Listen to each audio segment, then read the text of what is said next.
All right, good afternoon and welcome back. Today we're going to finish up Chapter 10. This is Chapter 10, Section 4. So after today, I want you to make sure that you have all your worksheets done or your assignments done. Make sure you have all the readings done and you're prepared for your test that you're going to have in 2 days. All right, staying drug-free, reasons to avoid drugs. You will make a lot of decisions over the course of your life. Choosing to be drug-free will be one of the most important health decisions of your life. There is absolutely no reason whatsoever for you to ever even attempt using drugs. Drugs are a one-way ticket to, busted dreams, to loss of goals, to prison. Stay away from drugs. You've heard it plenty of times. You don't have to find out for yourself. People aren't lying when they're telling you that these lead to bad things in your life. If you keep drug abuse out of your life, you'll have a much better chance of reaching your goals.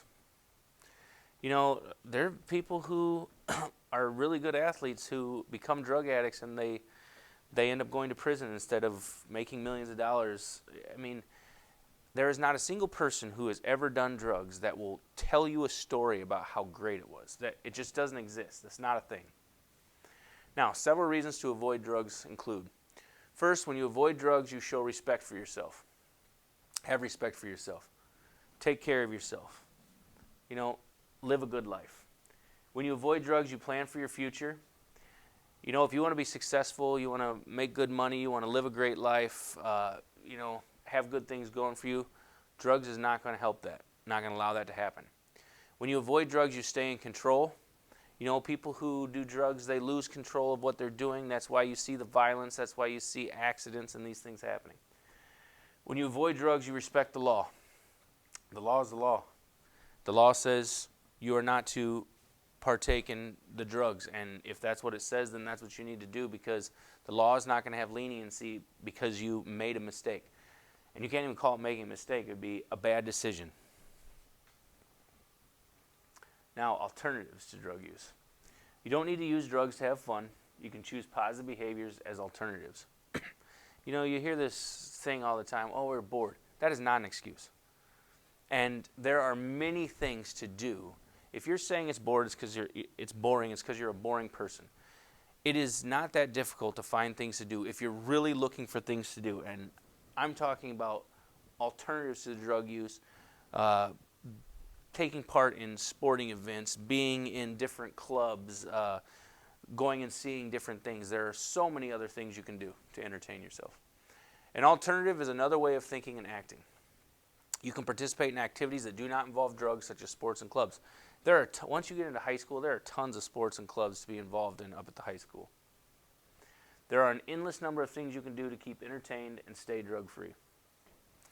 You always have alternatives to drug use, and it is important to remember this when you are having a hard time dealing with your feelings.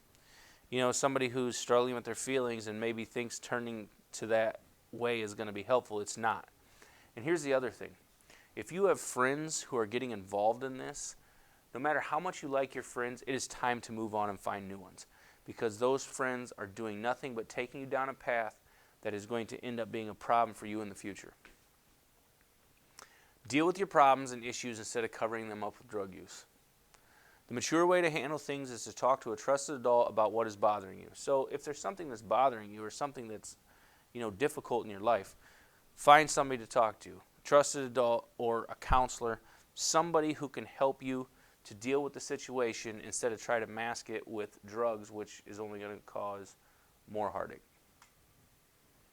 Now, how to refuse drugs. I've talked about this many times. It would be great if you could just say no, but sometimes it's got to be more than that. Sooner or later, you will most likely be pressured into trying drugs.